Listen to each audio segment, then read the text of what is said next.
Assalamualaikum warahmatullahi wabarakatuh.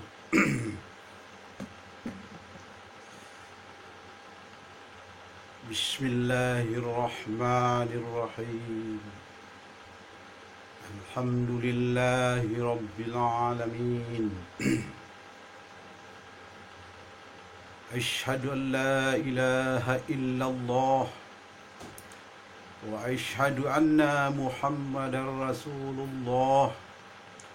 Allahumma salli ala Sayyidina Muhammad wa ala ali Sayyidina Muhammad. Subhanallah walhamdulillah wa la ilaha illallah. Allahu Akbar.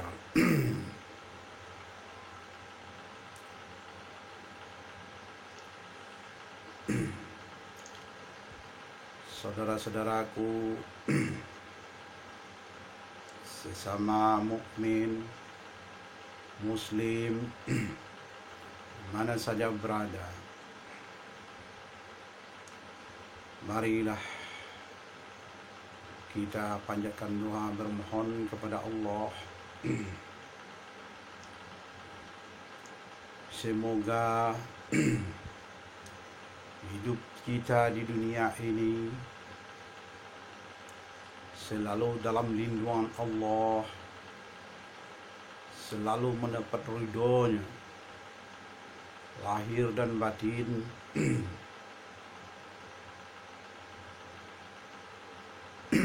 Dan semuanya insya Allah hakul yakin, dan semuanya umat Islam dari yang awal zaman dan akhir zaman insya Allah hakul yakin selamat dunia dan akhirat. Semuanya insya Allah hakul yakin, insya Allah hakul yakin masuk surga di awal semuanya bersama Nabi Muhammad sallallahu alaihi wasallam, dan dapat inti surga sekalian. Inti surga adalah silaturahmi kita sesama keyakinan. Kita berjumpa dengan Allah, dengan Rasulullah, dan yang lain-lainnya, dengan saudara sekeyakinan maupun saudara secara keturunan biologis atau darah. Insya Allah hakul yakin, insya Allah hakul yakin.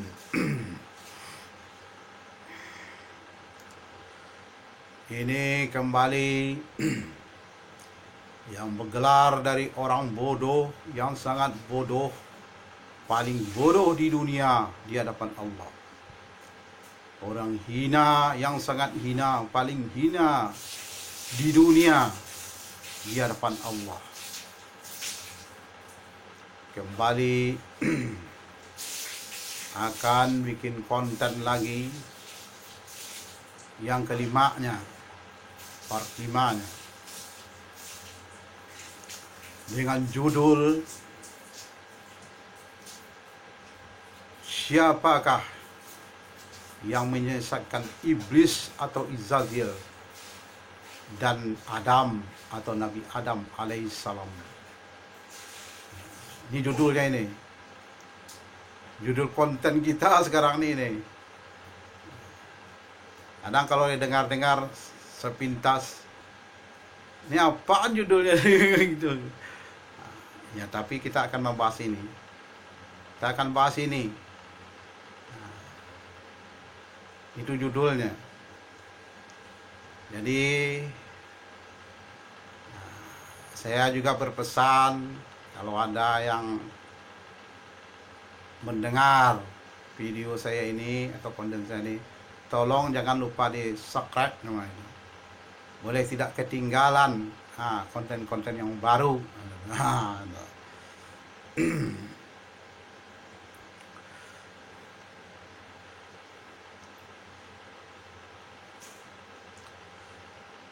Semuanya kita udah mengetahui. Ya, dari guru-guru kita yang menyampaikan, baik di awal zaman maupun di akhir zaman ini, udah menyampaikan bahwa iblis ini dulunya, so iblis ini kan berasal dari jin, dulunya makhluk yang paling taat di antara para malaikat. Yang paling taat, sampai diangkat Allah menjadi imam para malaikat di surga langit. Surga langit nih. Sebab surga akhirat belum ada berpenghuni, belum ada isinya, belum ada. Yang kisah ini berarti di surga langit. Jadi kalau ada yang bertanya, ini surga ada langit, ada. Surga ada di langit. Ada di bumi. Nah, di dunia ada surga. Di dunia ini dua, ada surga dunia lahir, ada surga dunia gaib atau alam gaib, alam barzah, ada surga sana, ada. Kita tidak membahas itu dulu itu. Ada surga di langit lahir, ada. Ada surga akhirat, ada. Nah, gitu. Kita tidak membahas masalah surga dulu. Yang akan dibahas oleh orang-orang langit masalah ini. Siapakah yang menyesatkan iblis atau Izazil dan Adam atau Nabi Adam alaihissalam? Menurut orang-orang langit, begini ceritanya. Mereka tahu nanti siapa yang menyesatkan itu, Izazil dengan Adam itu maksudnya. Siapa yang menyesatkan? Sebab versinya bermacam-macam nih. Ada yang bilang, kalau yang versi kan dari iblis nih, yang menyesatkan saya ini bilang iblis. Ini gara-gara Adam, karena Adam dijadikan Allah. Saya sujud kepadanya. Saya nggak mau dong, karena saya lebih dulu darinya, saya lebih mulia darinya. Saya diciptakan dari api, dia diciptakan dari tanah, itu alasannya. Kenapa saya harus sujud kepadanya?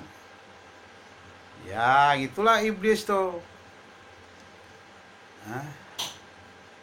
Jadi yang disalahnya Adam, ya, atau Nabi Adam. Kalau iblis, kalau Nabi Adam juga begitu. Kenapa bisa dia itu istilahnya dikeluarkan dari surga langit? Dia juga menurut versi yang guru-guru kita sampaikan, yang disalahkan iblis. Ini gara-gara iblis nih. Merayu istri saya, Siti Hawa namanya kan. Lalu Siti Hawa mengajak Nabi Adam alaihissalam itu untuk mendekati pohon kuldi, ya, itu. Di situ. Padahal itu dilarang oleh Allah, jangan dekati pohon itu, bilang.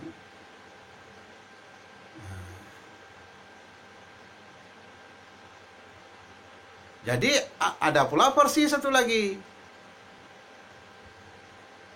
yang menyesatkan iblis itu karena kesombongannya, gitu. Karena kesombongannya, berarti dia beribadah selama ini tidak dengan kerendah hati atau tidak dengan ikhlas, tidak rendah hati dia beribadah menyembah Allah. Jadi bisa saja dia menyembah dengan kesombongan, gitu. Enggak ikhlas. Itu contohnya diuji Allah. Ketika suruh perintah Allah sujud ke Adam, cuma iblis satu-satunya nggak mau sujud. Seluruh malaikat sujud. Itu versi ketiga itu. Ada pula kalau versi keempat, itu sudah takdir Allah. Semua ini ya bisa dikatakan benar lah, bisa mendekati kebenaran. Itu menurut guru-guru kita menyampaikannya.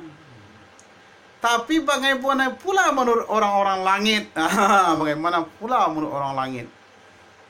Siapa yang menyesatkan iblis dan siapa yang menyesatkan Adam? Maka keduanya kan dikeluarkan dari surga. Kita tahu dulu ceritanya iblis ini. Iblis ini berasal dari jin. Nah, dari jin dia berasalnya. Dan jin ini diciptakan dari api oleh Allah. Dari api oleh Allah. Nah, jadi jin ini dulu, dia di dunia dulu nih. Memang jin lebih dulu dari Adam ciptaannya. Itu dari Adam, daripada manusia maksudnya itu. Jadi dibawa oleh malaikat ke langit. Nah, sampai ke langit beribadah lah, ikut beribadah, diajar oleh malaikat. Nah, jadi dia pula yang lebih taat dari para malaikat, maka dia dijadikan imam dari para malaikat.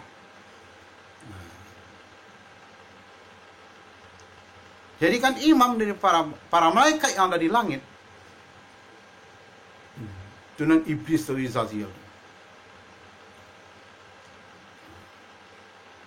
Berarti dia paling mulia dari para malaikat, imam para malaikat. Jadi ketika itu datanglah, atau Allah bisa aja menguji iblis atau Izazil. Apa dia benar-benar beribadah itu dengan sungguh-sungguh mengharapkan keridhaan Allah, atau dia mengharapkan selain ridha Allah. Itu maka ujian Allah datang ke iblis, diuji iblis nih. Jadi bagaimana caranya Allah menguji iblis? Dijadiannya Adam, manusia pertama yang sempurna. Ini manusia yang sempurna nih, Adam dijadikan. Manusia sempurna, Adam dijadikan. Jadi setelah Adam ciptakan, diperintahkan seluruh penghuni langit sorga atau penghuni sorga langit disuruh sujud kepada Adam. Nah, di situ ketahuan iblis nggak mau, karena dia mengaku lebih mulia daripada Adam. Nah, tapi ada nggak unsur lain yang mengganggu iblis nih? Karena selama ini dia yang paling taat di surga langit, dia pula imam para malaikat. Kok terlalu apa benar dia orang yang taat? Akhirnya dia tidak mau mengikut perintah Allah. Atau ada unsur lain yang mengganggu iblis? Jadi ini pertanyaan, siapakah yang menyesatkan iblis ini? Siapa yang menyesatkan? Nanti ceritanya akan berlanjut terus nih. Begitu pula siapa yang menyesatkan Nabi Adam alaihissalam? Kalau seandainya Nabi Adam alaihissalam nih dibilanglah iblis yang menyesatkan. Kalau iblis tidak ada kemampuan, dia tidak berdaya kepada hamba-hamba Allah yang diredanya. Ini Nabi Adam nih, nabi, seorang nabi. Sebab iblis ketika dia mau dibuang dari surga tuh atau dikeluarkan, dia bermohon kepada Allah. Ya Allah, berilah aku kesempatan untuk bisa.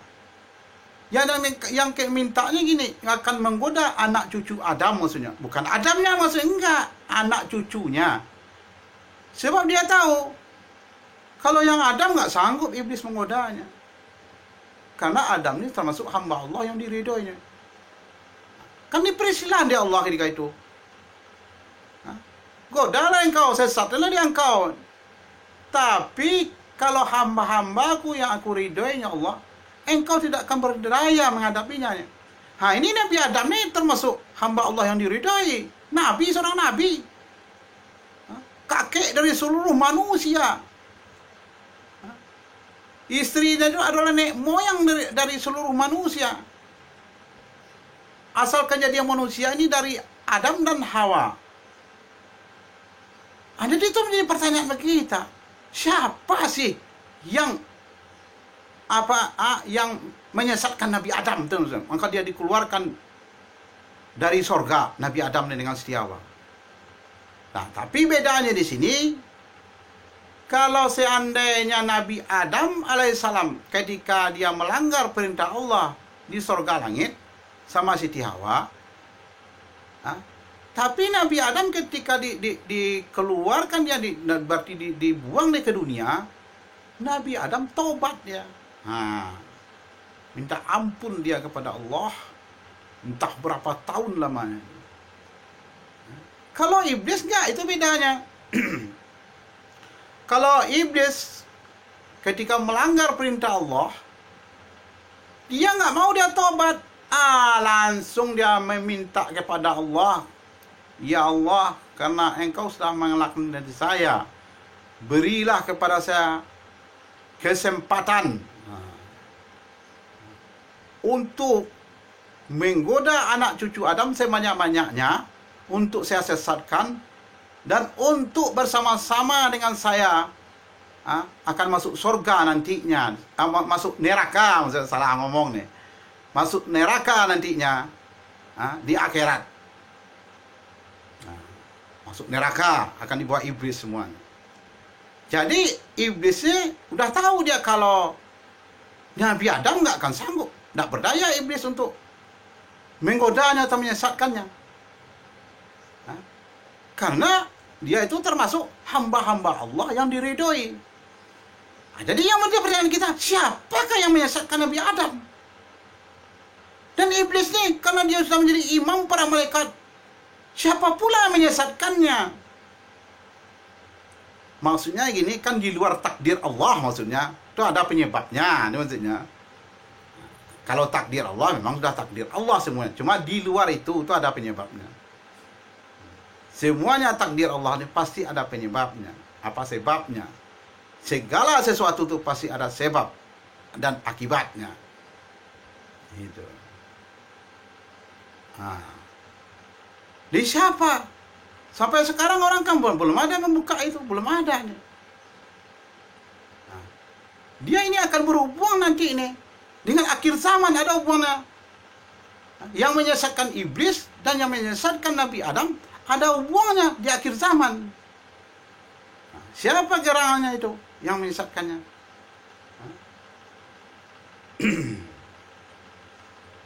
Jadi menurut orang-orang langit, ini menurut orang-orang langit nih,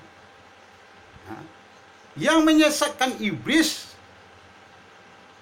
dan yang menyesatkan Nabi Adam alaihissalam, itu yang dinamakan Dajjal. Itu dinamakan Dajjal. Dan dia akan datang nanti di akhir zaman, di masa zamannya Nabi Muhammad SAW. Jadi yang menyesatkan iblis dan Nabi Adam alaihissalam adalah Dajjal. Jadi di pertanyaan, mana yang dulu diciptakan? Dajjal daripada iblis atau Dajjal dengan Nabi Adam? Sebenarnya kejadian Dajjal ini lebih dulu daripada iblis dan lebih dulu daripada Nabi Adam alaihissalam. Lebih dulu dia. Nah, jadi kita tidak akan membahas itu panjang lebar dulu. Kan sudah dibilang yang menyesatkan adalah Dajjal penyebabnya. Nah, nantilah kita bahas bagaimana asal usul Dajjal nih. Jadi Dajjal nih lebih dulu dia hidup, diciptakan daripada Nabi Adam alaihissalam dan iblis. Jadi yang menyesatkan kedua makhluk itu, yang Nabi Adam alaihissalam dan iblis, adalah Dajjal. Berarti Dajjal ini kuat nih. Nah, nanti kita sambung di konten berikutnya. Siapa Dajjal dan bagaimana asal-usul Dajjal nih? Apa sebenarnya yang Dajjal nih? Cukup sekian dulu. Insya Allah mudah-mudahan. Insya Allah hakul yakin. Insya Allah hakul yakin. Umat Nabi Muhammad SAW, baik yang di awal atau awal zaman maupun di akhir zaman. Ini kadang-kadang ada kaget orang mendengar nih. Kok bisa semuanya umat Nabi Muhammad masuk surga di awal semuanya? Nanti ada penjelasannya. Kenapa? Kenapa bisa? Kalau kaji itu awal itu nggak bisa lah. Itu ada namanya pengajian tawakhir atau akhir zaman yang akan menjelaskan. Jadi insya Allah hakul yakin seluruh umat Nabi Muhammad SAW yang masih hidup di dunia ini atau yang sudah mendahului kita semua, insya Allah hakul yakin semuanya masuk surga di tahap awal. Amin, amin ya Rabbul Alamin.